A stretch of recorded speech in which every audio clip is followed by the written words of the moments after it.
Finally ఈ రోజైతే రానే వచ్చింది. ఏంటంటే అమ్మ ఢిల్లీ నుంచి ఒడిస్సా వెళ్ళిపోతుందనమాట. సో, ట్రైన్‌లో తినడానికైతే మన తెలుగు వాళ్ళ స్పెషల్ పులిహోర ప్యాక్ చేసి, దివాళీ రోజు నెక్స్ట్ డేయే బయలుదేరవలసొచ్చింది. Because of the train tickets. ట్రైన్‌లో టికెట్స్ అస్సలు లేవనమాట. చాలా వెయిటింగ్ లిస్ట్ ఉండే. ఈ రోజు గాని మిస్ అయితే మళ్ళీ ఒక 15 డేస్, 20 డేస్ వరకు టికెట్స్ లేవనమాట. సో, తనైతే నేను ఈ రోజే వెళ్ళిపోతానని చెప్పింది. దివాళీ నెక్స్ట్ డే వెళ్ళడం కొంచెం బాధగా అనిపించింది. బట్ స్టిల్ మళ్ళీ రావాలంటే ఈసారి వెళ్ళవలసిందే కదా! అలా అని చెప్పి మేము పొద్దున్నే అన్నయ్య వాళ్ళ ఇంటి నుంచి బయలుదేరాము. మేము దివాళీ అయితే అన్నయ్య వాళ్ళ ఇంట్లో సెలబ్రేట్ చేసుకున్న విషయం మీ అందరికి తెలిసిందే. సో, నైట్ అక్కడుండి పొద్దున్నే బయలుదేరామనమాట. యాక్చువల్లీ నిన్నైతే మన ఛానెల్‌లో ఒక మంచి వ్లాగ్ అప్‌లోడ్ చేశాను. ఎవరైనా చూడకపోతే తప్పకుండా చెకౌట్ చేయండి. నేను కింద ట్యాగ్ చేస్తున్నాను. అండ్ వీడియో నచ్చితే మీ ఫ్రెండ్స్ అండ్ ఫ్యామిలీతో షేర్ చేసేసుకోండి. అమ్మ ట్రైన్ అయితే ఇక్కడ మార్నింగ్ 7:00కి ఉంది.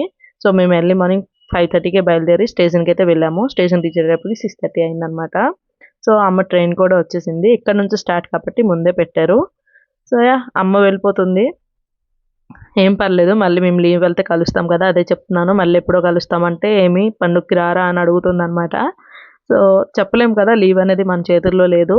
చూద్దాము ఎప్పుడు కుదిరితే అప్పుడే లీవ్ వెళ్ళాలి. ఎప్పుడు మనం వెళ్తే అప్పుడే సంక్రాంతి, అప్పుడే పండుగ అనమాట.